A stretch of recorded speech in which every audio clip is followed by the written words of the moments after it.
ஊடகவியலாளர் முக்தார் அவர்கள் பெருந்தலைவர் காமராஜரை பற்றி பேசின இந்த வீடியோ இப்போவும் இன்னும் பரபரப்பாக போயிட்டுருக்குது. காங்கிரஸ் கட்சி மிகப்பெரிய ஒரு அழுத்தத்தை எதுவுமே இன்ன வரைக்கும் சுதந்திரமாக தான் இருக்கிறாரு. மற்றவர்கள் மேலெல்லாம் நடவடிக்கை எடுக்கக்கூடிய அந்த அரசு ஏன் அங்கே நடவடிக்கை எடுக்கல அப்படின்ற கேள்வி இன்ன வரைக்கும் நீங்கள் யாரும் கேட்கவே இல்லை. ஓட்டுக்கும் சீட்டுக்கும் வாய்மூடி மௌனமாக இருக்கிறீங்களா? பல பேரை யூடியூபர்களை அல்லது சாதாரண மனிதர்கள் எல்லாம் தேடி தேடி வீட்டுக்கு போய் வீட்டையெல்லாம் உடைத்து கைது செய்கின்ற இந்த தமிழக காவல்துறை உலகத்திற்கே தெரிந்த அயோக்கியத்தனமான இந்த விமர்சனத்தை செய்தவரை இந்த நிமிடம் வரை கைது செய்யவில்லை. நீங்க கூட்டணி கட்சிக்குள்ள இருந்துட்டு இருக்கீங்க.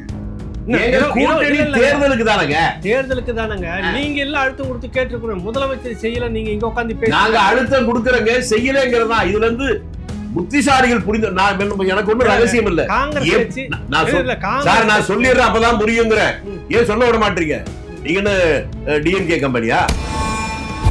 எப்போது ஒரு சின்ன சின்ன விஷயங்களுக்கெல்லாம் யூடியூப்ல எழுதுறவெல்லாம் கைது பண்ண இந்த போலீஸ் இவ்வளவு மோசமான பச்சை அயோக்கியத்தனத்தை, வரலாற்று திரிபை, ஒரு நேர்மையான தியாகம் செய்த இந்த நாட்டுடைய சுதந்திரத்துக்காக போராடிய, சாகிற போதும் சட்ட வேண்டிய தவிர ஒண்ணுமில்லாமல் செத்து போன அவரை பற்றி இவ்வளவு கேவலமாக பேசும் போதும் இன்று வரை அவரை கைது செய்யவில்லை.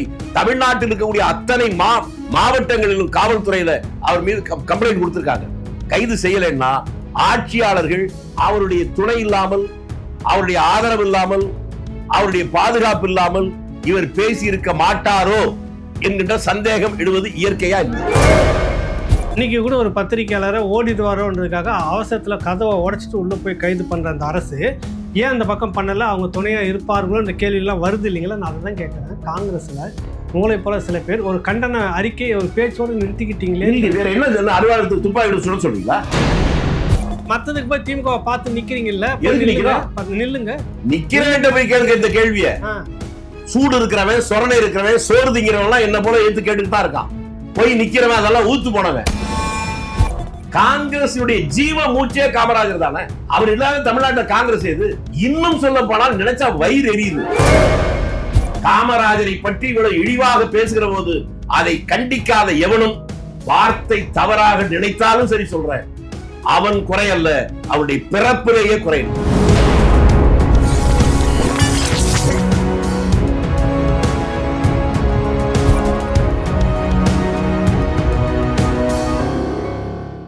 ராவணா பார்வையாளர்கள், தமிழ் உறவுகள் மற்றும் ராவணா நல விரும்பிகளுக்கு வணக்கம். மதிப்புக்குரிய திருச்சி வேலுச்சாமி ஐயா அவர்கள் நம்ம சந்திக்கிறோம். ஐயா வணக்கம். வணக்கம். ஒரு தகவலை முன்னாடி போகிற போக்கில் அப்படின்ற மாதிரி தொலைபேசியில் அன்றைக்கி அவசரத்தில் கேட்ட கேள்வி, ஊடகவியலாளர் முக்தார் அவர்கள் பெருந்தலைவர் காமராஜரை பற்றி பேசின அந்த வீடியோ இப்போவும் இன்னும் பரபரப்பாக போயிட்டுருக்குது. அது நாடார் சங்கங்கள், நாடார்கள் அப்படின்ற மாதிரி தான் இன்றைக்கி ஒரு எதிர்ப்பலைன்ற மாதிரி இங்கே அங்குமாக இருக்கிறது. உங்கள் பெரிய அளவில் எதிர்ப்புன்றது காங்கிரஸ் கட்சி தான் பொறுப்பு. அதுக்கு காங்கிரஸ் கட்சி மிகப்பெரிய ஒரு அழுத்தத்தை எதுவுமே இன்ன வரைக்கும் சுதந்திரமாக தான் இருக்கிறாரு. மற்றவர்கள் மேலெல்லாம் நடவடிக்கை எடுக்கக்கூடிய அந்த அரசு ஏன் அங்கே நடவடிக்கை எடுக்கல அப்படின்ற கேள்வி இன்ன வரைக்கும் நீங்கள் யாரும் கேட்கவே இல்லை. ஓட்டுக்கும் சீட்டுக்கும் வாய்மூடி மௌனமாக இருக்கிறீங்களா? இப்போ கேட்டுருவோம். இதெல்லாம் கேட்கலன்னு வருத்தப்படுறீங்களா? இப்போ வெளிப்படையாக கேட்டுருவோம். சரி, யார் யாரோ யூடியூப்ல ஒரு சின்ன சின்ன விமர்சனம் பண்ணலாம் தேடி தேடி போய் பிடிக்கிற அந்த போலீஸ் பச்சை அயோக்கியத்தனம், பச்சை பொய், அதை இவ்வளவு பகிரங்கமா பேசி ஒரு இந்தியாவில் இவரை போல ஒரு நேர்மையான, ஒழுக்கமான, நாணயமான, நிர்வாக திறமை மிக்க இந்த மாநிலத்தினுடைய முன்னேற்றத்திற்காக 50 ஆண்டுகளுக்கு 60 ஆண்டுகளுக்கு முன்பே கிராமப்புற முன்னேற்றம் தமிழ்நாடு தான் முதலாக இருந்தது. அதற்கு அவர்தான் காரணம். கல்வி வளர்ச்சியில் மிகப்பெரிய புரட்சி உருவாக்கியது அவர்தான் காரணம். தமிழ்நாட்டில் இன்றைக்கும் இருக்கக்கூடிய அணைகள், அவர் காலத்தில் கட்டிய அத்தனை அணைகளும் இன்றைக்கும் அப்படியே இருக்கிறது. அவர் காலத்திலே உருவாக்கப்பட்ட மிகப்பெரிய ஆலை BHEL அப்படியே இன்னமும் இருக்கிறது. அவர் காலத்திலே உருவாக்கப்பட்டதான் நெய்வேலி சுரங்கம். அது வராவிட்டால் பக்கத்துக்கு 2-3 மாவட்டங்கள்லாம் இன்னைக்கு ஆடு மாடு மேய்க்கிறதோட ஒண்ணு இருக்காது. அவர் காலத்தில் உருவாக்கப்பட்டது. இதெல்லாம் செய்தவர் சாகிற போது பாக்கெட்டில் 10 ரூபாய் இல்லாமல் செத்தார். அவர் யார் என்று எல்லோருக்கும் தெரியும். அப்படி இருந்தும் சின்ன சின்ன விஷயங்களுக்காக பல பேரை யூடியூபர்களை அல்லது சாதாரண மனிதர்கள் எல்லாம் தேடி தேடி வீட்டுக்கு போய் வீட்டையெல்லாம் உடைத்து கைது செய்கின்ற இந்த தமிழக காவல்துறை உலகத்திற்கே தெரிந்த அயோக்கியத்தனமான இந்த விமர்சனத்தை செய்தவரை இந்த நிமிடம் வரை கைது செய்யவில்லை. அதான் ஏன் கேட்கிறேன். ஏன் என்று ஆளுங்கட்சி தான் சொல்லணும்.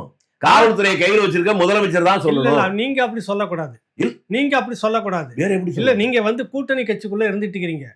எங்க கூட்டணி தேர்தலுக்கு தானங்க. தேர்தலுக்கு தானங்க.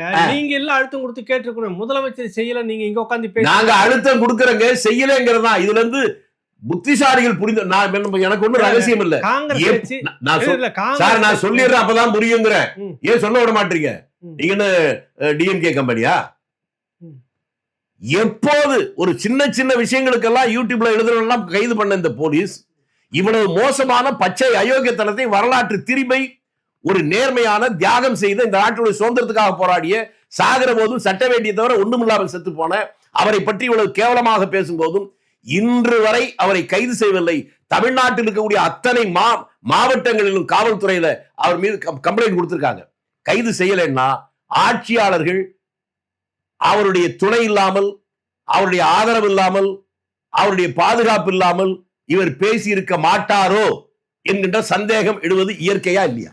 கட்டாயம் இயற்கை தான். அப்ப அதெல்லாம் நீங்க கேட்கணும். இந்த ஆட்சியாளர்கள் துணையோடு தான் என்ற மாதிரி. ஏன்னா நீங்க சொன்ன மாதிரி சாமானியர்கள் நிறைய பேர் தேடி தேடி எல்லாத்தையும் போய் பண்ணிட்டு வர இந்த அரசு இன்னைக்கு கூட ஒரு பத்திரிகையாளரை ஓடிடுவாரோன்றதுக்காக அவசரத்துல கதவை உடைச்சிட்டு உள்ள போய் கைது பண்ற அந்த அரசு ஏன் அந்த பக்கம் பண்ணல? அவங்க துணையா இருப்பார்களோ என்ற கேள்வியெல்லாம் வருது இல்லைங்களா? நான் அதை தான் கேட்குறேன். காங்கிரஸ்ல உங்களை போல சில பேர் ஒரு கண்டன அறிக்கை ஒரு பேச்சோடு நிறுத்திக்கிட்டீங்களே. வேற என்ன அலுவலகத்துக்கு துப்பாக்கி சுட சொல்றீங்களா? இல்லங்க சார், இது ஜனநாயக நாடு. ஏங்க மத்ததுக்கு போய் திமுக பார்த்து நிக்கிறீங்கல்ல, எதுக்கு நிக்கிறோம்? நில்லுங்க. நிக்கிறேன் போய் கேளுங்க இந்த கேள்வியை. சூடு இருக்கிறவன், சொரணை இருக்கிறவன், சோறு திங்கிறவன் எல்லாம் என்ன போல எடுத்து கேட்டுட்டு தான் இருக்கான். போய் நிக்கிறவன் அதெல்லாம் ஊத்து போனவன். அதுக்கு நாங்க என்ன பண்ண முடியும்? நீங்க அவங்ககிட்ட தான் அந்த கேள்வி கேட்கணும். காங்கிரஸுடைய ஜீவ மூச்சே காமராஜர் தானே. அவர் இல்லாத தமிழ்நாட்டில் காங்கிரஸ் எது? இன்னும் சொல்ல போனால் நினைச்சா வயிறு எரியுது. அவருடைய உழைப்பால் உருவாக்கப்பட்டதுதான் சத்தியமூர்த்தி பவன். அதுதான் தமிழ்நாடு காங்கிரஸ் கட்சியுடைய தலைமையகம். அவரால் உருவாக்கப்பட்டதுதான் காமராஜ் ட்ரஸ்ட். அதுல இருந்தா பல அவர் அன்னைக்கு ஒவ்வொரு ஊர்லயும் போது ₹1 8 அரையனா கால்னா ஓட்ட கால்னா கொடுத்தது கூட அப்படியே கொண்டு வந்து அப்படியே வருஷக்கணக்கில் சேர்த்து அதை வைத்து வாங்கினதான் தேனாம்பேட்டை கிரவுண்ட்லாம். அதுல இருந்து பல கோடிக்கணக்கான ரூபாய் வருது. சத்தியமூர்த்தி பவன் தலைமையில் ஒருத்தர் அவர் உருவாக்குனர் உட்கார்ந்துக்கிட்டு அவரால் உருவாக்கப்பட்ட அந்த ட்ரஸ்ட்ல இருந்து வர்ற வருமானத்தை செலவு பண்ணிட்டு இருக்கிறவன் காமராஜரை பற்றி இவ்வளவு இழிவாக பேசுகிற போது அதை கண்டிக்காத எவனும், வார்த்தை தவறாக நினைத்தாலும் சரி சொல்றேன், அவன் குறை அல்ல, அவருடைய பிறப்பிலேயே குறைங்கிறேன். அறிவின் குற்றம் சொல்ல வரீங்க நீங்க. நீங்க இப்ப திமுக மேல உங்க பாசம் தெரியாது, அந்த வார்த்தையை போட வேண்டாம் நான் சொல்லல. திமுக நாஞ்சில் மன்னகரன் அதைத்தாங்க சொல்றேன். அதை தவிர காமராஜரை பற்றி இழிவாக பேசுற போது பதில் சொல்லாம அவன் எப்படி காங்கிரஸ்காரனா இருக்க முடியும்? சரி, இந்த கைது பண்ணாததுக்கான வேற என்ன காரணமா சார்? கைது இல்ல, வேற என்ன காரணமா? வேற காரணமே இல்ல சார்.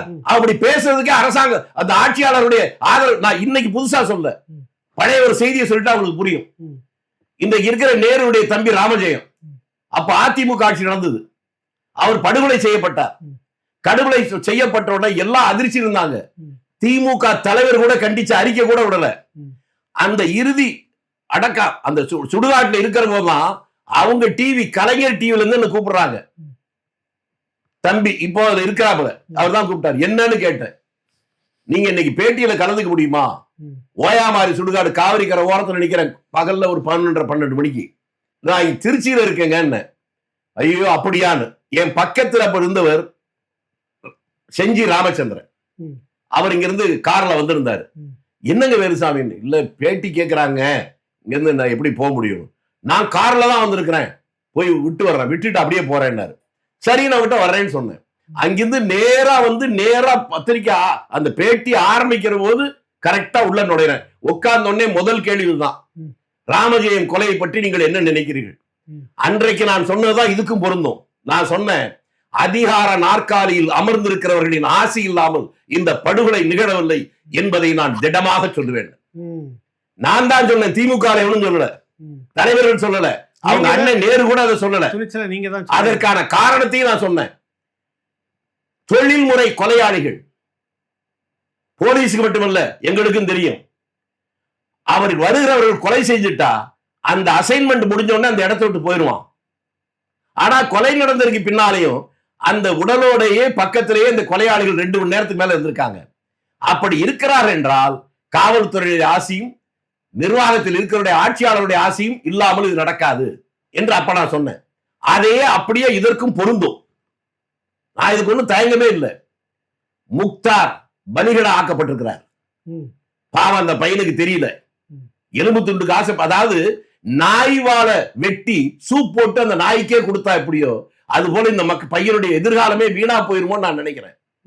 சின்ன விஷயத்துக்கு ஆசைப்பட்டு.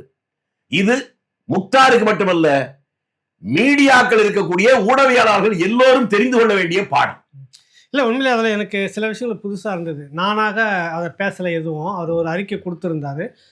அவர் மீது அப்பொழுது என்னாகலாம் சுமத்தப்பட்டதோ பிறர் பேசியதை நான் பேசினேன். அதைத்தாங்க நான் கேட்கிறேன். அதுல அணைகள் அவர் கட்டினது, அணை கட்டினாரு, பெருசா அணை கட்டினா அணையே வந்து எல்லாம் ஒழுகுறானா அதுலயும் ஊழல் முறைகேடுன்னு இருந்துச்சு அப்படின்னு சொல்றாப்ல அவரு. அதான் யாராவது பேசியிருக்காங்க? யாரும் பேசலைங்க. அவரை பேச வைத்திருக்கிறாள் நான் சொல்றேன். அவர் அதாவது வில்லிலிருந்து வருகிற அம்பு இருக்குல்ல, அம்புதான் எய்தவன் இருக்க அம்பை நோவதன். அது அம்பை பத்தி நம்ம பேசிட்டு இருக்கோம். காமராஜர் கட்டி இருக்கு, நான் சொல்லி முடிச்சிடறேன் சார், அப்பதானே புரியும். காமராஜர் கட்ட அணை எல்லாம் ஒழுகுதுன்னு சொல்றாருல்ல, வரிசையா சொல்றனே. கிருஷ்ணகிரி, சாத்தனூர், பவானி, வைகை, வைகார மேல, ஊட்டிக்கு மேல, அது போல மலம்புழா டேம், பேச்சிப்பாறை, பெருஞ்சாணி, இதெல்லாம் இத்தனை. இப்ப நான் அணையெல்லாம் சொல்லல, அத்தனை அணையும் அவர் காலத்துல கட்டினாதான் 9 ஆண்டுகளுக்குள்ள கட்டப்பட்ட அணை. எந்த அணையாவது இன்றைக்கு வந்து எதை ஒழுகுதா? எல்லாருக்கும் தெரியுது இல்ல. அப்ப அவர் போச்சுன்னு சொல்றாரு. இப்ப சமீபத்துல உங்க ஊர்ல வெள்ளம் வந்துச்சு தென்பெண்ணை ஆற்றுல. சாத்தனூர் அணை முழு கொள்ளளவே எட்டியதுக்கு பின்னால கொஞ்சம் தண்ணி திறந்து விட்டாங்க. திறந்து விட்ட போது அந்த அணை அப்படியே தான் நின்னுச்சு. 15 கோடி ரூபாய்க்கு கட்டின பாலம் தான் கரைஞ்சு போச்சு. இது எல்லாருக்கும் தெரியும் இல்ல. அப்படி இருக்கும்போது அந்த பையனை முட்டாளா, விவரம் தெரியாதவனா?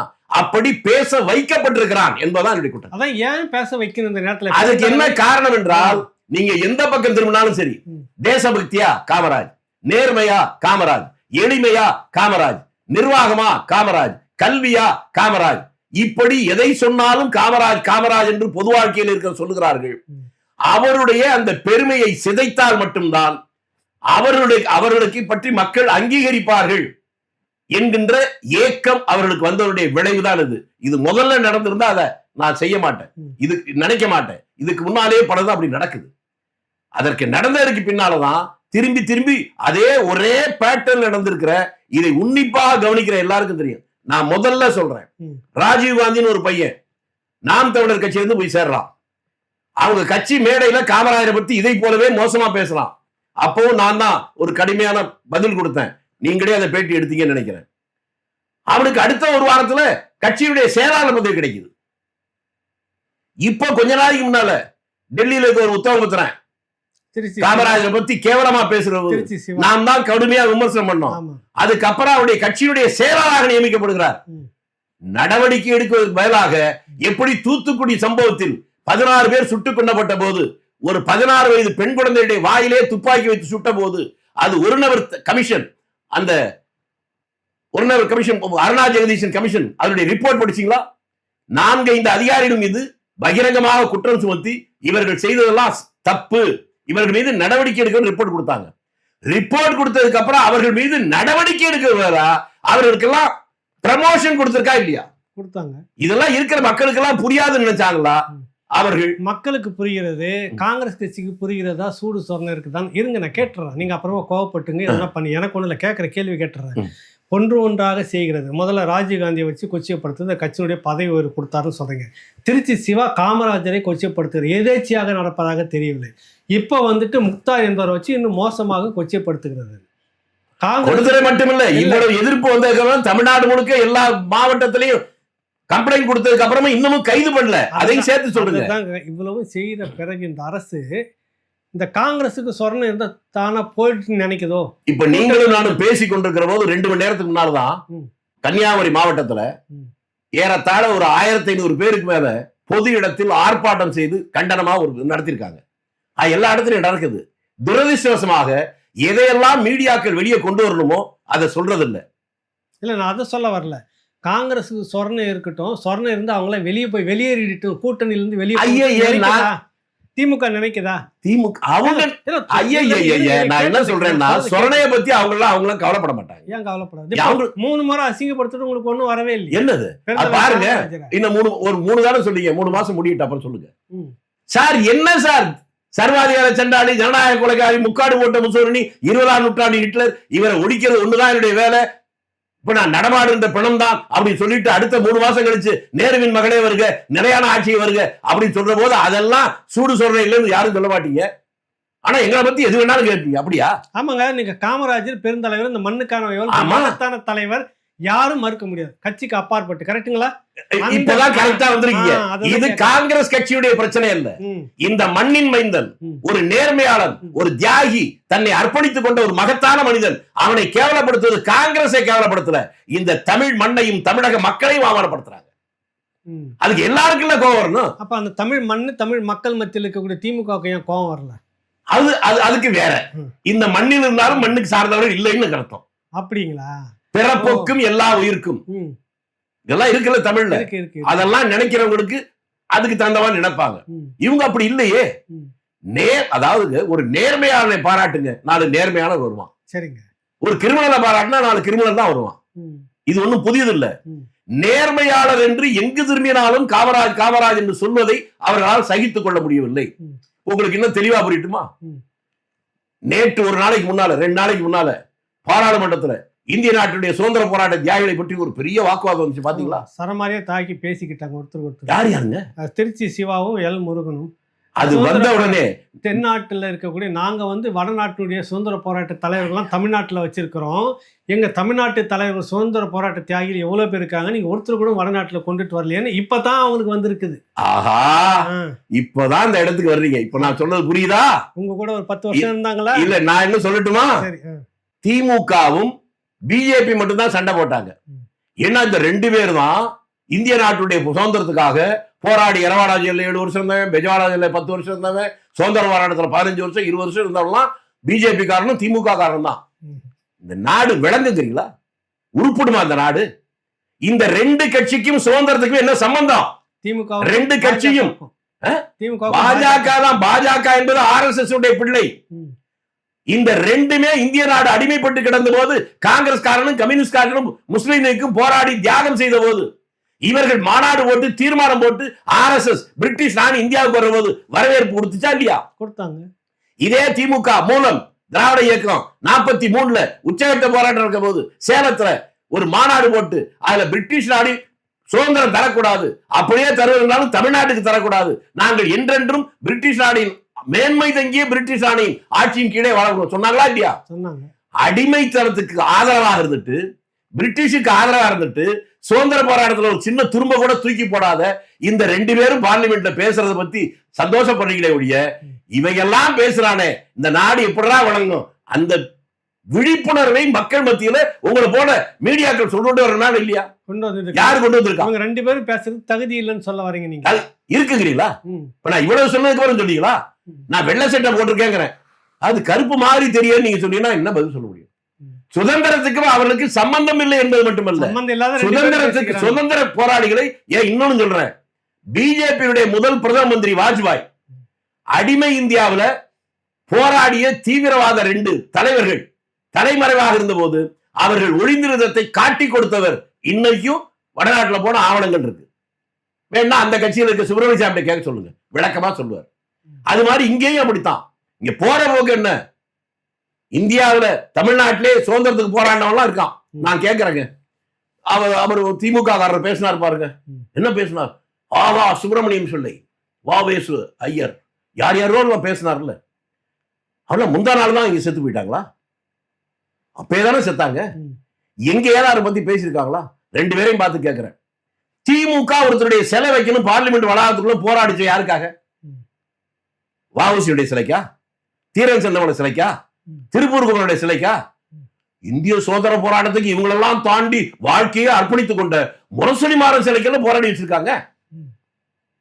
இவங்கெல்லாம் பேசுறாங்க, அதை நீங்க நம்புறீங்கன்னா நாங்க என்ன பண்ணி தொலைக்கிறது? எங்க தலையெழுத்து இந்த நாட்டுல இந்த மக்களோட வாழ வேண்டிய கட்டாயத்தில் இருக்கும். தலையெழுத்து தான் இப்ப கூட்டணி வச்சிட்டு இருக்கீங்க. எங்க தேர்தல் வரும்போது பேசுங்க சார். கூட்டணினா என்னன்னு அடிப்படை உங்களுக்கு தெரியலையா? தேர்தலுக்கு தானே கூட்டணி. எல்லாரும் கை கட்டி நிப்பாங்களா? கட்டின்னு தானே நிக்கிறீங்க. இங்க பாருங்க,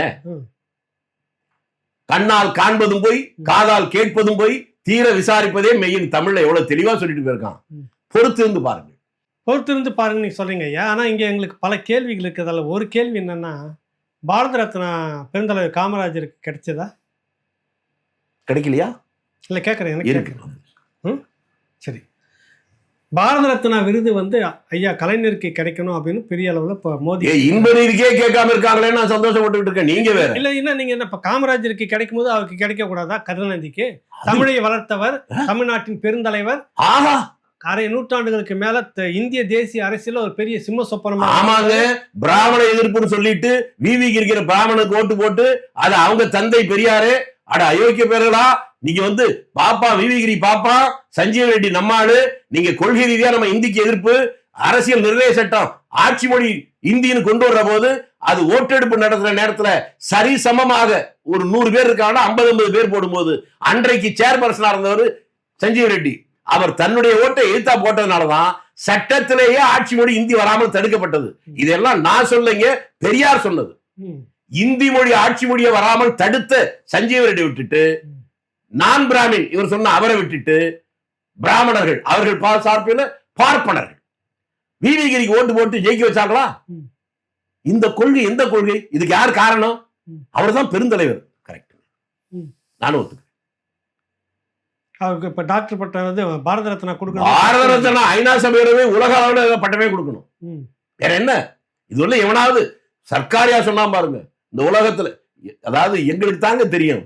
நான் ஒன்னே ஒண்ணு சொல்றேங்க, வயிறு எரிதலோடு சொல்றேன்.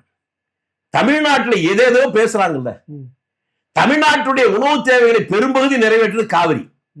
அந்த காவிரியுடைய வரலாறு எத்தனை பேருங்க நீங்க சொல்றீங்க? சுருக்கமா மட்டும் சொல்லிடுறேன், வைத்தறிச்சல அப்ப தீரும். அடிமை இந்தியாவில் 1924 சென்னை ராஜானிக்கும் மைசூர் ராஜானிக்கும் ஒரு ஒப்பந்தம் போடப்படுது. அந்த ஒப்பந்தம் அது என்னன்னா, தமிழ்நாட்டுக்குள்ள ஏதாவது புதிய அணைகளோ ஒரு புதிய திட்டங்களோ வரணும்னா மைசூர் ராஜானுடைய ஒப்புதல் வேணும். மைசூர் ராஜானிக்குள்ள ஒப்பந்தம் போடுறதுன்னா தமிழ்நாட்டுடைய அனுமதி வேண்டும். இப்படிதான் போட்டிருக்காங்க. அது 1924 50 ஆண்டுகளுக்கு. அது முடிஞ்சது 74. 74 அவனு என்ன சொல்றானா, அதோட ஒப்பந்தம் முடிஞ்சதுன்னு அதுல போடல, ஆங்கிலத்துல ரினியூவல் அப்படின்னு வார்த்தையை போடுறான், தமிழ்ல புதுப்பித்தல். அது முடிஞ்சு போதல் இப்படி போட்டிருந்தான். 74 தனி மாநிலமா முன்ன முக்கியமான விஷயம் சொல்ல போறது குறுக்க தடுக்கிறீங்களா? காவிரியுடைய முக்கியமான உபநதிகள் எதுங்க? கபினி, ஹேமாவதி, ஹேரங்கி. சரியா? அந்த கபினியில அணை கட்டினது எப்போ? ஹேமாவதியில் அணை கட்டினது எப்போ? 70களில். அப்ப தமிழ்நாட்டுடைய நீங்க சொன்னீங்களே பெருந்தலைவர், அவர் தான் முதலமைச்சர் கருணாநிதி அவர்கள் சொல்றீங்க. எங்க இந்த அரசு ஒப்புதல் தந்ததா இல்லையா சொல்லட்டு அவங்க அந்த பெரிய மனுஷங்க. அத கையெழுத்து போட்டது யாருன்னு சொல்றேன், அன்றைக்கு அமைச்சரா இருந்த பாவுஷனும் கையெழுத்து போட்டார், பொதுப்பணித்துறை அமைச்சர். அதில் போட்டதால் தான் கபினி, ஹேமாவதி அந்த முக்கியமான கபினில தான் அதிக தண்ணி வர்றது தடுக்கப்பட்டது. அது முடிஞ்சது. அடுத்தாப்புல 74 முடிய போகுது, பேச்சுவார்த்தை சரியா வரல, அது அப்படியே இழுத்துட்டு போகுது. அடுத்தாப்புல வந்து எமர்ஜென்சிக்கு அப்புறம் ஆட்சி மத்தியில ஜனதா கட்சி ஆட்சி வருது. கர்நாடகாவில் காங்கிரஸ் ஆட்சி, தேவராஜ் முதலமைச்சர். தமிழ்நாட்டில் அதிமுக ஆட்சி, எம்ஜிஆர் முதலமைச்சர். தேவராஜ் அனுபவ ரீதியாக ரொம்ப அனுபவம் உள்ளவர். அவருடைய பேரன் தான் இப்ப தமிழ்நாடு காங்கிரஸ் கட்சிக்கு பார்வையாளர் இருக்கா, ஹெக்டேன்னு சொல்லி. அவர் என்ன சொல்றாரு, எம்ஜிஆர் கூப்பிடுறாரு, நாம 2 பேருமே மத்தியில் இருக்கக்கூடிய ஜனதா கட்சிக்கு ஆட்சிக்கு எதிராக இருக்கிறவங்க, பிரதமரா இருக்கிறவரை நீங்க சாதாரணமா நினைச்சிடாங்க, பழுத்த அனுபவசாலி, நிரம்ப படித்தவர். யார சொல்றாரு? மொராரி தேசாய் சொல்றாரு. அந்த காலத்திலே இப்ப ஐஏஎஸ் சொல்ற மாதிரி அவர் ஐசிஎஸ் படிச்சவர். நாம நமக்குள்ள இருக்கக்கூடிய பெரிய பிரச்சனை காவிரி பிரச்சனை. அது 74 முடிஞ்சு போய் இன்னும் பேச்சுவார்த்தை முடியாம இருக்கு. நமக்குள்ளே நாம முடிச்சுக்கிட்டா பிரச்சனை இல்ல, இல்லைன்னா இதை வச்சே நம்மள காலி பண்ணிடுவார் அவரு. என்ன சொல்றீங்கன்னு கேட்ட எம்ஜிஆர் புத்திசாலித்தனமாக, அவருக்கு அதை பற்றி ஆழம் தெரியலன்னாலும் நீங்க சொல்றது உண்மைதான், நாமளே முடிச்சுக்கலாங்கிறார். 2 பேரும் பேசுற போது தேவராஜர்ஸ் கொடுத்த ஒப்பந்தம் என்ன தெரியுங்களா? ஆண்டுக்கு 320 டிஎம்சி தமிழ்நாட்டுக்கு தருவது. ஒப்பந்தம் முடியுது. அதுக்கப்புறம் கடைசியில் தான் பத்திரிகையில் அறிக்கை வருது. அடுத்த நாள் அதுல கையெழுத்து போட போறார் எம்ஜிஆர். முதல் நாள் முரசொலியில் இன்னைக்கு இருக்கு, எடுத்து படிச்சீங்க. அதுல கடிதம் எழுதுறார், நீங்க சொல்ற பெருந்தலைவர். 1000 இருந்தாலும் எம்ஜிஆர் மலையாளி தானே, ம். அதனால்தான் தமிழர்களுக்கு துரோகம் செய்கிறார். ம். காவிரியில் 400 டிஎம்சிக்கு குறைந்து நான் ஒப்பந்தம் போட்டால் தமிழர்களுக்கு செய்கிற துரோகம் அப்படின்னு சொன்னார். சரியா? ம். உடனே எம்ஜிஆர் பாருங்க, அவர் பாவம் அப்பாவி, இது சொன்னோடனே பயந்து போய் நமக்கு ஏண்டா இந்த ஒம்புன்னு கையெழுத்து போடல, போயிடுச்சா. ம். அதுக்கப்புறம் 10 வருஷம் கழிச்சு இவங்களே ஆட்சிக்கு வர்றாங்க. ம். இவங்க வந்ததுக்கு அப்புறம் ஒப்பந்தம் கையெழுத்தாச்சா? ம். ஒப்பந்தம் எவ்வளவுங்க எவ்வளவு வந்தது சொல்லுங்க சார், நீங்க பெரிய ஊடகவியலாளராச்சுல்ல, கடைசியா இப்ப வந்துட்டு இருக்குது நமக்கு 185 டிஎம்சி தெரியுதுல்ல. 320 டிஎம்சிக்கு கையெழுத்து போட்டா தமிழ்நாட்டுக்கு செய்யற துரோகம். 1000 இருந்தாலும் அவன் மலையாளி தானே அப்படி சொன்னவரு குறைஞ்சபட்சம் 321 டிஎம்சி போட்டிருந்தா தானே அது நியாயமா இருக்க முடியும். 195 டிஎம்சி. ஏன் எனக்கு நேரடியா அதை நினைக்கிற போது கொதிக்கிறேன்னா, எங்க ஊர்லாம் காவிரி பாசனம் இருக்கிற ஊர். அந்த காலத்துல 3 போகமும் நெல் விளையும். 365 நாள் கட்டளை மேட்டு வாய்க்கால்னு பேரு எங்க ஊருக்கு பக்கத்துல. அது பிரிட்டிஷ்காரன் காலத்துல வெட்டப்பட்டது. அதுல தண்ணி வரும். இன்றைக்கு ஒரு போக சாவடிக்கு வழி இல்லை. இந்த துரோகத்துக்கு யார் காரணம்? கருணாநிதி அவர்கள் தான் காரணம்ன்றீங்களா? ஏங்க இவ்வளவு தூரம் சொல்லியிருக்கேன், நீங்க என்னன்னு சொல்லணுமா வேணாமா? நீங்க நேர்மையாளர்னா உண்மையை சொல்லுங்க, இல்லைன்னா பேசி பிரயோஜனம் இல்லை. இல்ல இப்ப நீங்க சொன்னதை எல்லாம் சொல்லிட்டேன் இல்லைங்க. இது யாருங்க காரணம்? திமுக, அவர் கருணாநிதி தான் காரணம். சொல்லிட்டீங்களா? அதுக்காக தான் பாரத ரத்னா விருது கேட்கறாங்களான்னு அதான் கேட்கிறாங்க, கொடுங்கன்ற. ஒட்டுமொத்த தமிழர்களும் அதை பாராட்டணும். 100 தலைமுறை ஆனாலும் இதை யாராவது சரி பண்ண முடியுமா? முடியாது. அவ்வளவு முடிஞ்சு போச்சு. முடிஞ்சு போச்சு கதை. இவ்வளவு பெரிய பாவத்தையும் பண்ணிட்டு மற்றவங்க மேல காமராஜர் எங்கே அணையை கட்டினார், அதெல்லாம் உடைஞ்சு போச்சு இப்படி சொல்றவன பொதுமக்கள் தெருவில் விட்டு அடிக்கணும். அப்பதாங்க புரட்சி மக்கள் மத்தியிலிருந்து வந்தாதாங்க. நீங்க காங்கிரஸ்காரன் ஏன் பேசலங்கிறீங்க? அதனால இந்த பயனும் இல்லை. இது போல பிரச்சனைகளை மாற்ற வேண்டும் என்றால் மக்கள் மத்தியிலிருந்து ஒரு புரட்சி வரணும். இந்த மக்களுக்கு நல்லதை செய்த ஒரு தலைவரை கொச்சைப்படுத்தி கொண்டு மக்களுக்கு தீங்கை செய்த ஒரு தலைவரை தூக்கி பிடிச்சிக்கிட்டு பேசுற அந்த போக்க என்னவா நினைக்கிறீங்க? அது அந்த காலத்துல ஹிட்லருக்கு அப்படிதான் நடந்துச்சு. கொஞ்ச நாளுக்கு முன்னால ராஜபக்ஷே அப்படிதான் நடந்துச்சு. ஆனா அது நிரந்தரம் இல்லை. அது ஹிட்லருடைய முடிவு உங்களுக்கு தெரியும். ராஜபக்ஷவுடைய முடிவு இப்ப எங்க இருக்காரு கூட தெரியல. இருக்கா? இது கடந்த கால பாடம். இது இப்ப இருக்க இவர்களுக்கு புரியல. கண்ணதாசன் அப்பவே சொன்ன இதெல்லாம் விளம்பரத்திலே சரி பண்ணிடலாம், பணம் இருக்கு போதும் சரி பண்ணிடலாம் நினைக்கிறாங்க. கண்ணதாசன் வேடிக்கையா ஒரு பாட்டு எழுதினார், விளம்பரத்தாலே உயர்ந்தவன் வாழ்க்கை நிரந்தரமாகாது. போலித்தனமா மீடியாக்கள் மூலமாக ஆட்களை வச்சு மாசம் மாசம் உங்களை போல தனியா யூடியூப் வச்சிருக்கோங்க, உங்களை பார்த்தா பாவமா இருக்கு. உங்களை சாதாரண ஆட்கள்லாம் மாசம் மாசம் லட்சக்கணக்கில் வாங்கிட்டு அவங்களுக்கு ஆதரவா பேசிட்டு இருக்கலாம். உங்களுக்கு அது தெரியல. தெரிஞ்சிருந்தா நீங்களும் இப்போ சுகமா பெரிய கார்ல வந்துட்டு இருக்கலாம். அப்படியெல்லாம் வச்சு பொதுமக்கள் மத்தியில ஒரு போலி கட்டமைப்பை உருவாக்க நினைக்கிறாங்க. இது நிரந்தரம் இல்லை என்பதை அவர்கள் விரைவில் உணர்வார்கள். அந்த விரைவில் என்பது 4 மாதங்கள் தான். அதுக்கப்புறம் பாருங்க, அதுக்கு இருக்காதுன்றீங்க. இப்போ ஒரு ஹைலைட்டா போயிட்டு ஒரு விஷயம் என்னன்னா, சீமான் பார்ப்பன ஆதரவுக்கு போய்விட்டார். திமுக நாங்கள் நிரந்தரமாக இன்றும் பார்ப்பன எதிர்ப்பு என்பதுதான் திராவிடத்தினுடைய கொள்கை. ஏங்க கொஞ்சம் முன்னால சொன்னீங்க, அதை விட்டு இப்ப எனக்கு தெரியாது, நான் மறந்துடுவேன் ஐயா. நல்லா திருப்பி கேட்டு. ஏங்க இவங்களுக்கு எல்லாம் தந்தை பெரியார் தானுங்க. சரிங்க. அவர் கல்யாணம் பண்ணும்போது, மணியம்மையை கல்யாணம் பண்ணும்போது இவங்க கிட்ட கேட்டாரு ராஜாஜி, அவர் பட்டியலத்தை சேர்ந்தவரா? யாருங்க அவரு? பார்ப்பனர். அவர்கிட்ட கேட்டுதாங்க முடிவெடுத்தாரு. இல்ல அப்ப வேற திமுக அண்ணா அவர் தம்பிங்க கிட்ட கேட்டு முடிவெடுக்கலையா பெரியாரு? கேட்கலங்கிறதால உங்களுக்கு கோவமே. திமுக உங்களுக்கு ஒரு கட்சி ஆரம்பிக்கிறதே பொருந்தா திருமணம் சொல்லிட்டு தானே ஆரம்பிச்சாங்க. ஐயோ வரலாறு மக்களுக்கு தெரியுது, அப்புறம் நீங்களாவது தெரிஞ்சுக்க. இல்ல எனக்கு தெரியாததால தான். அதனாலதான் இப்ப தெரிஞ்சுக்கன்னு சொல்றேன் நான்.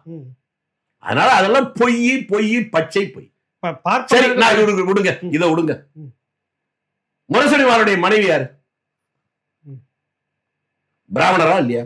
பிராமணர். முரசொலிமாருடைய பையன் 2 பேர் இருக்காங்க. ஒரு பையனுடைய மனைவி பிராமணரா இல்லையா? ஆமா பிராமணர். அப்புறம் பிராமண எதிர்ப்புனா அவங்க கல்யாணம் பண்ணுவாங்க. தனிப்பட்ட வாழ்க்கைங்கிறது நீங்க அதெல்லாம் ஐயே பிராமணனே ஒத்துக்காம அப்புறம் வீட்டு தனிப்பட்ட வாழ்க்கையில வீட்டிலே வச்சுக்குவீங்களா? வெளியிலே அவன் துரோகின்னு சொல்லிட்டு வீட்டுக்குள்ளே வச்சுக்குவீங்களா?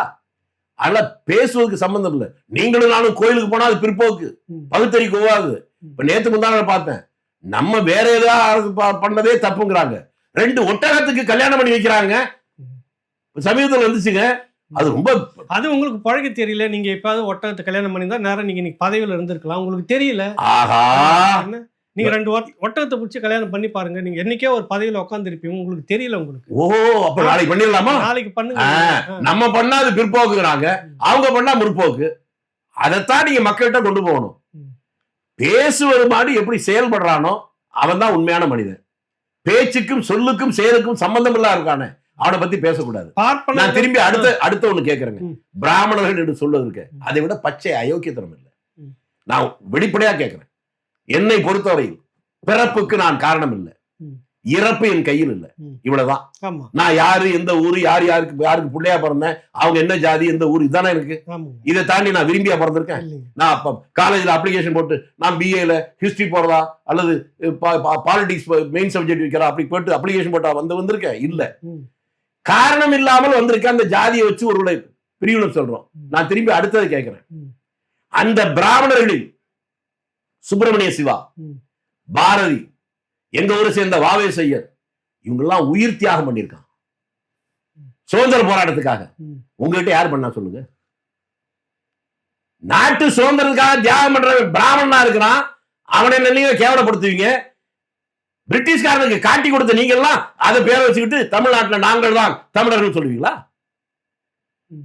அவன் செய்யற எங்க உங்க வீட்டுல வந்து ஒருத்தர் திருடான், பிடிச்சிருக்கீங்க. ஏன்பா நீ என்ன தமிழனா, மலையாளியா, தெலுங்கனா, கன்னடா கேட்பீங்களா? நான் கன்னடத்துக்காரனா அடிப்பீங்களா? தமிழன்னா ஓ நீ நம்மாளா அப்ப போயிரு சொல்லுவீங்களா? அவன் செய்கின்ற செயலை வைத்தாங்க ஆதரிக்கிறார். யாரோ சில பார்ப்பனர்கள் இந்த மாதிரி செய்யறாங்க. ஆனா பார்ப்பனர்கள் மொத்தமும் சேர்ந்து திராவிடத்துக்கு எதிராக, தமிழ்நாட்டுக்கு எதிராக. இது திராவிடம் இல்லைங்க, அதை பேச தீராவிடம். இவர்கள் பேச்சுக்கும் செயலுக்கும் சம்பந்தம் இல்லை.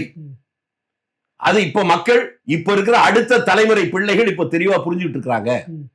நீங்க பாருங்க, இந்த வரப்போகிற இந்த 4 மாதம் கழிச்சு இந்த இளைஞருடைய அவருடைய செயல்பாடுகள் தமிழ்நாட்டுக்கு எவ்வளவு பெரிய விழிப்பை உருவாக்குன்னு பாருங்க. இப்ப காலம் முழுக்க பார்ப்பனர்களுக்கு அணுக்கமாக இருந்தது திமுக அப்படின்னு சொல்ல வரீங்களா? இப்ப என்னங்க சொன்ன, இந்திய நாட்டுடைய வரலாற்றிலே புரட்டி போட்டது 69 ஜனாதிபதி தேர்தல். அது விபி கிரி பாப்பா தானுங்க. எங்க ஓட்டு போட்டான்னு பற்றி சொல்றீங்க? நாங்க அவருக்கு ஓட்டு போடலைங்க, அது வேற. நான் என்ன கேட்கிறேன்னா, யாராக இருந்தாலும் அவருடைய செயல்பாடுகளை வைத்துக் கொண்டு அவருடைய தியாகத்தை, அவருடைய நேர்மையை, அவருடைய நாணயத்தை வைத்துதான் ஆதரிப்பது எதிர்ப்பதும். அயோக்கியரை நீங்க தலையை தூக்கி வச்சு கொண்டாடுவீங்க, யோக்கியரா இருக்கிறவனை ஜாதின்னு சொல்லி அவனை திட்டுவீங்களா? அப்படின்னா நீங்களே யோக்கியம் இல்லைன்னு அர்த்தம். சரி, இப்ப சமீபமாக உங்களுடைய பேச்சு, காங்கிரஸ்ல சிலருடைய பேச்சு வந்து திமுகவுக்கு ஒரு சலசலப்பை ஏற்படுத்துற மாதிரி இன்னும் நீடிச்சுக்கிட்டு இருக்கு. இன்னும் சலசலப்பு தானா? சலசலப்பு தான். அது ஏன் சந்தேகமா இருக்குங்களா? இல்ல, நீங்க வெறும் சலசலப்பீங்களே, எனக்கு ஒன்றும் புரியல. ஏதோ குற்றால அருவியில சலசலன்னு வரும், அது மாதிரி சொல்றீங்களா? நாங்க அப்படி நினைக்கிறேன். நீங்க என்ன நீங்க சொல்லுங்க. நீங்க பாருங்க, கொஞ்ச நாள் கழிச்சு பாருங்க. இல்ல, அதனாலதான் ஒரு கேள்வி. சமீபத்துல நீங்க நடிகர் விஜய் அவர்களுடைய அப்பாவோடு பயணிச்சு வந்திருக்கீங்க. ஏங்க அவர் என்ன? இருங்க நீங்க இப்ப சொல்ற சவால்னு கொஞ்ச நாள் கழிச்சு பாருங்க சொல்றதை வச்சு பார்க்கும்போது, நீங்க விஜய் அப்பாவை சந்திச்சுட்டு வந்த போது ஏதோ இருக்குதோன்னு தோணுது எங்களுக்கு. விஜய் அப்பா எனக்கு புதியவர் இல்ல, அவர் எங்க ஊருக்கு தான் வந்தாரு, திருச்சிக்கு. திருச்சிக்கு வந்து என்கிட்ட பேசுற போது, நான் மனுஷன், நாகரிகம் தெரிஞ்சவன், எங்க வீட்டுக்கு என்னுடைய எதிரி வந்தா கூட வாங்க உட்காருங்க சாப்பிடுங்கன்னு சொல்லுவேன். அந்த பண்பாடு எனக்கு இருக்கு. அவர் எதிரி கூட அல்ல. இன்னும் அவரை பற்றி ஒரே ஒரு சொல்லிடுறேன். என்னை விட 7 வயது அவர் வயதானவர். ஆனால் அந்த காலத்திலேயே அவரும் நானும் நெருங்கி அதிகமா பேசினது என்னைக்குன்னு சொன்னா உங்களுக்கு புரியும். காமராஜரை பற்றி ஒரு திரைப்படம் வெளி வந்துச்சா? வந்ததுங்க. பாலகிருஷ்ணன் ஒருத்தர் எடுத்தாரா? அந்த படத்துக்கு ஸ்பெஷல் ஷோ போடுறாங்க. ஒரு 100 பேரை மட்டும் விஐபி கூட்டு. அன்றைக்கு முன்னாலே சாதாரண அறிமுகம் இருந்தாலும் பக்கத்துல அந்த 2-3 மணி நேரம் உட்கார்ந்து இருக்கோம். அன்றைக்கு இடைவேளையில என்ன மட்டும் கூப்பிட்டு அந்த டைரக்டர் பாலகிருஷ்ணன் பேச வச்சார். நான் பல விஷயங்களை எனக்கும் அவருக்கு இந்த தொடர்பை பத்தி பேசி உட்கார்ந்தேன். வந்த உடனே இவர் சொன்னாரு, அண்ணே இதுவரை எனக்கே தெரியாத பல விஷயங்களை சொல்லிருக்கீங்க. என்னை விட 7 வயது மூத்தவர், என்னை டேன் கூட கூப்பிடலாம், இல்லைன்னா தம்பின்னு சொல்லலாம். ஆனா அண்ணேன்னு அன்னைக்கு சொன்னது மட்டும் இல்ல, நேற்று நீங்க சொல்ற போது பாக்குற போது என்ன அண்ணேன்னு தான் பேசுறாரு. இப்படி பண்பாடு இருக்கிற ஒருவரை பாக்குறதே குற்றம்னா காலி பெயர்களை பாக்குறதா? அதுக்கு இல்லைங்க, குற்றம்னு சொல்ல வரலங்க. நீங்க காலி பையன் அரசியலுக்கு எல்லாம் போக வேணாம். குற்றம் காலி பையன் அரசியலுக்கு போகணும் இல்ல, அதை இப்ப இங்க பேச வேணாம். நான் என்ன சொல்ல வரேன், குற்றம் சொல்ல வரல. இன்னும் பாருங்க, இது சலசலப்பு, குற்றால அருவி, அது சலசலப்புன்னு என்ன கிண்டல் பண்றீங்க. இன்னும் கொஞ்ச நாள் பொறுத்து பாருங்கன்றீங்க. ஆமா, அதனாலதான் வேற ஏதாவது ஓடுறது ஒரு பணம் போகுதுன்னு வச்சுங்க, நீச்சலுக்கு சொல்லுவீங்க. அந்த மாதிரி பார்வை பார்த்துட்டு இருக்காங்க தமிழ்நாட்டுல ரொம்ப பேரு. இனிமேதான் தெரியும் நீச்சல் அடிக்குதா? தமிழ்நாடு அது நீச்சலா மதந்து போதான்னு புரியல அவங்களுக்கு. ஓடும் நதியில மிதக்கிற அந்த பணத்தை நீச்சல் அடிக்குன்னு சொல்லிட்டு இருக்க பெரிய அறிவாளிகள் பல பேர் நேரடியாக கேட்டுறேன். திமுகவை சொல்றீங்களா? நீச்சலா அடிச்சுன்னு போகுதா இல்ல அது எல்லா கட்சியிலும் இருக்கிறாங்க அந்த மாதிரி அறிவாளிகள். ஒரு கட்சியில இல்ல, அவங்க எல்லாம் எண்ணிக்கையில் குறைவுதான். கையில பணம் இருக்கு, அதிகாரம் இருக்குன்னா எதை வேணாலும் பேச நினைக்கிறாங்கல்ல. அந்த அதிகாரம் போயிட்டா நான் அதாவது கேலி செய்வதற்காக சொல்ல, ரெண்டு செய்தி எங்களையும் சேர்த்து சொல்றேன். இந்திய நாட்டுடைய வரலாற்றில் அதிகாரத்தினுடைய உச்சம் பிரதமர் பதவியை, அதிலேயே எல்லாரும் உலகமே ஆச்சரியத்தோடு பார்க்கறது, பயத்தோடு பார்த்து இந்திரா காந்தி. சரியா? அந்த பதவி போனதுக்கு அப்புறம் கையில விலங்கு போட்டு ரோட்ல கூட்டு போனாலும் ஞாபகம் இருக்கா? இருக்கு. இதுதான் ஜனநாயகம். உலகமே பார்த்து வியந்த, உலகமே அச்சத்தோடும் பயத்தோடும் பார்த்த அந்த இந்திரா காந்தியை ரோட்ல விலங்கு போட்டு கையில கூட்டு போனாங்கன்னா இவங்க எதிர்காலம் என்ன யோசிங்க. சரி, அவங்களுக்கு புரியுற மாதிரி சொல்றேனே. நீங்க கொஞ்சம் முன்னால சொன்னீங்களே தமிழ் பெருந்தலைவர், அவர் ஒரு தடவை ஜெயலலிதா ஆட்சியில என்ன நடந்துச்சு, அவங்க வீட்டிலேயே போய் தோல்ல கை, அப்ப உண்மையை சொல்ல மாட்டீங்களே, சரி, தோல்ல தூக்கிட்டுல போனாங்க. அப்ப அவர் எனக்கு சொன்னது என்ன? ஐயோ என்ன கொலை பண்ண பாக்குறாங்களா பாக்குறாப்ப. இதெல்லாம் நம்ம எதிர்பார்த்தா இருக்கணும். அதிகாரத்துல இருக்கிற போது எல்லாம் புரியாது, அதிகாரம் போனதுக்கு அப்புறம் தான் இதெல்லாம் தெரியும். நாங்கள் அதிகாரத்தில் இருக்கிற போது என்ன இருக்கோ அது அதிகாரம் போனதுக்கு பின்னாலும் இது வரும் அப்படின்னு நாங்க உணர்ந்து கொண்டுதான் பேசுறோம். நாங்க ஆட்சியில் இருக்கிற போது திமிரா பேசுவது, ஆட்சி விட்டு போயிட்டா கைகட்டி நிற்பது, ரெண்டு அதெல்லாம் வைக்கிறதுல. நான் வெறும் காங்கிரஸ்காரன் என்பதால் சொல்ல, தமிழ்நாட்டில் இருக்கக்கூடிய ஒவ்வொரு மனிதனும் அப்படித்தான் இருக்கணும். நீ எந்த கட்சியில வேணாலும் இருங்க, அதை பற்றி குற்றம் இல்லை. எல்லாரும் ஒரே சிந்தனையோடு இருக்க முடியாது. ஆனால் சுயமரியாதையோடு இருங்கள், நேர்மையை பாராட்டுங்கள், அயோக்கியத்தனத்தை கண்டியுங்கள். அதுதான் நான் வைக்கிற வேண்டுகோள். இது காங்கிரஸ்காரனுக்கு மட்டுமல்ல, கம்யூனிஸ்ட்காரனுக்கு மட்டுமல்ல, உங்களுக்கும் பொருந்தும். ரொம்ப நன்றி. நல்லதுங்க. நன்றி, வணக்கம்.